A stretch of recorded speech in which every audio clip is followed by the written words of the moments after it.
Ladies and gentlemen, it is my honor and privilege to announce that the worst rookie season in NASCAR history has officially been completed in the year of our Lord 2025. That's right, the statistics prove that this year we had the absolute worst Season 1 performance in the entire history of the sport.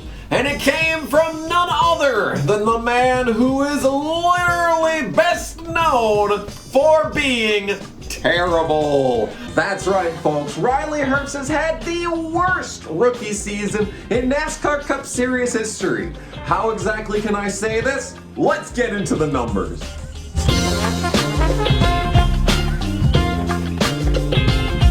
Now, I know exactly what you're thinking.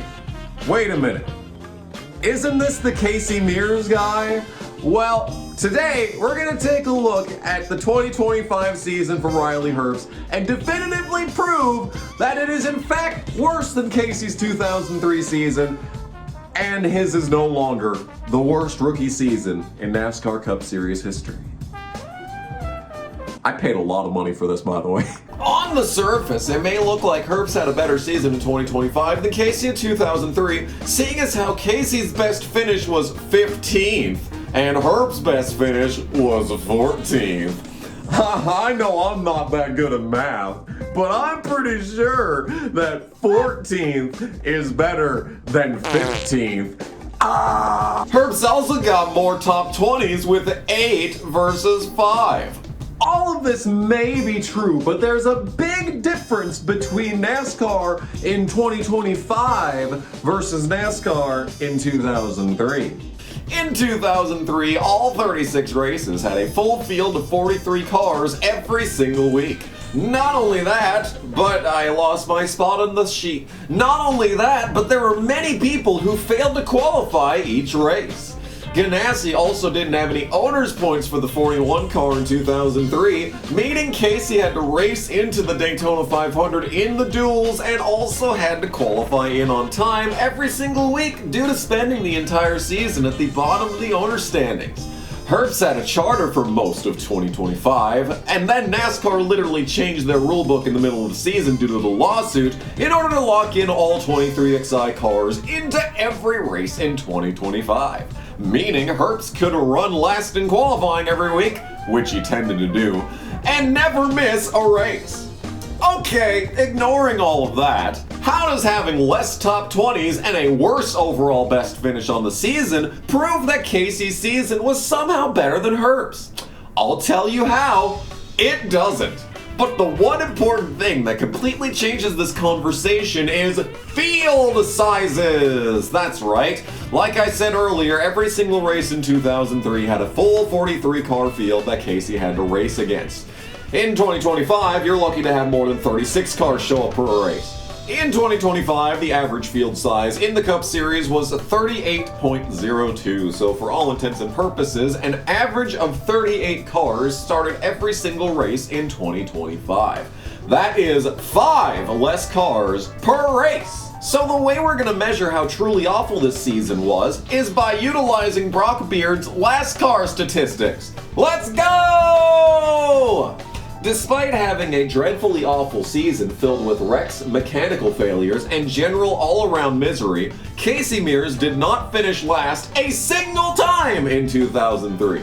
In fact, he only finished in the bottom 5 positions in the field 4 times all season. Now, I know what you're gonna say. That's because there was a bunch of field fillers starting parking, but that's actually not the case. Starting parks really didn't begin to appear until the next season in 2004, and most last place finishers in 2003 were actually engine failures for top teams. Let's compare this to Herbst, who finished last at Spring Phoenix, last at Pocono, and last at the Roval.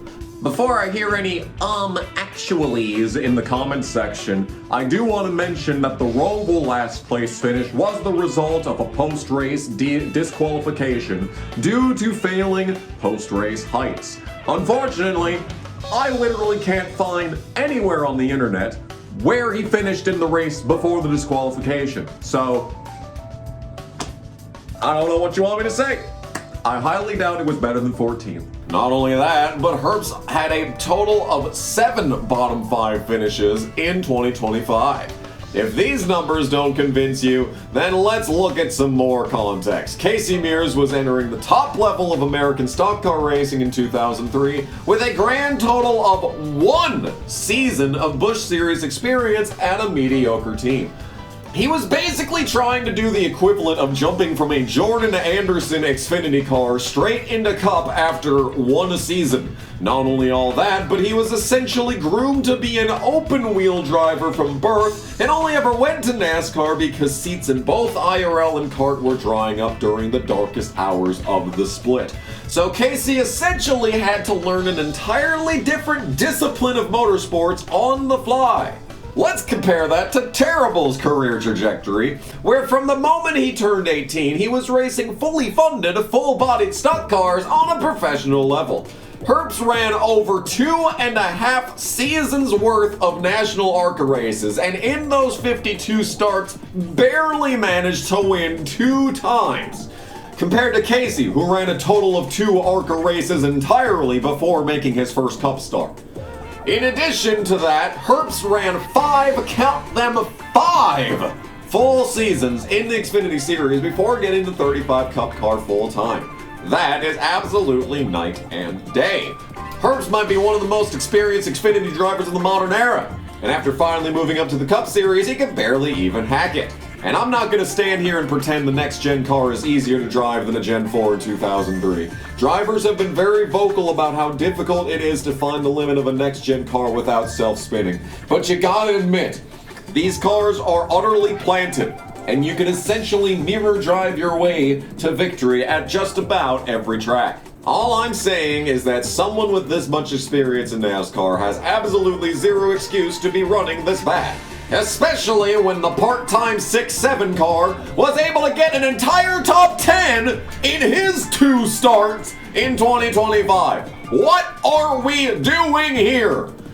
But I'm not done yet, folks. Ganassi in 2003 was nothing like they were in the 2010s. Sterling Marlin was coming off a championship challenge that was cut short with an injury, and he looked nothing like how he had before. Jamie McMurray was coming off a win in his 2nd career start the prior season and was barely relevant all of 2003. It would be very easy to argue Ganassi as an organization had taken a major step back and was on a slump, especially considering they wouldn't win a single race until 2007 in a fuel mileage road course race with a former F1 winner behind the wheel.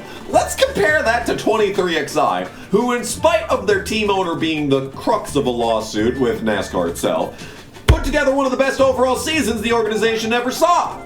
Bubba Wallace, who's known for being perennially mid, has had maybe the best season of his career, advancing deep into the chase and winning at the Brickyard. And sure, the 45 didn't win, but the 45 team only scored 68 less points total in all of 2025 versus 2024, so it's not exactly like it was a cataclysmic change. What I'm trying to say is that 23XI was firing on all cylinders, and there's no excuses for how bad the 35 team was. And don't tell me that Denny was shoring the team on its equipment. It's not 2006 anymore, okay? Most cars are built identically these days. The only thing that's missing from this analysis, unfortunately, would be loop data. Yes, finishing results on racingreference.info does not tell the whole story of a season, and 2003 unfortunately does not have any loop data statistics available for any drivers. However, Herbst wasn't exactly, close to victories every week and just happening to lose an engine or a tire for absolutely no reason. That was not happening. He was irrelevant all season long, couldn't even make anything happen at plate tracks, couldn't make anything happen on road courses that he's supposedly supposed to be relatively decent at. The only time that I even remember Herbst being relevant all season long was when he was running something like 15th at Mexico City. And then he still wrecked and failed to do anything in that race. This is without a doubt the most pathetic season in the history of the NASCAR Cup Series. And it shouldn't come as much of a surprise considering the man behind the wheel was terrible Herbst. It really does appear that he managed to cobble together a couple of absolute fluke victories and somehow got inside his own head believing that he was worthy of making it to the Cup Series. Well, thankfully, a harsh dose of reality has brought this dream crashing back down to earth. With luck, he will retire in the off-season like Brian Scott in 2016. But something tells me that unfortunately will not be happening. So I guess that's my video. I am happy to say that we have definitive proof that Casey Mears did not have the worst rookie season in NASCAR history, at least anymore. I, for one, could not be prouder to say this, especially as Casey returned for a few starts in 2025. And let me tell you, I did in fact notice that he outran Herbst in most of those races too. It was a beautiful sight indeed. Thank you all so much for watching, and we'll see you in whatever comes next. Hi everyone! I put a lot of effort into this video, and it's probably not even gonna get 1,000 views. So could you please at least give it a pity like if you've been watching this long? And I also have to say, thank you to the Kamikaze Games Mega Appreciators, them being Adam Pehl, TJ Arnhold, VaporLyfe, Alex Johanning, Chris T, Somebody32, Justin Hébert, The Seasoned Racer, Raphael Leduc, Teach, Jordan Clark, and Pat02537. Thank you all for being mega appreciators. Thank everyone who is a Kamikaze Games member, and I will see you in whatever video comes next. Bye.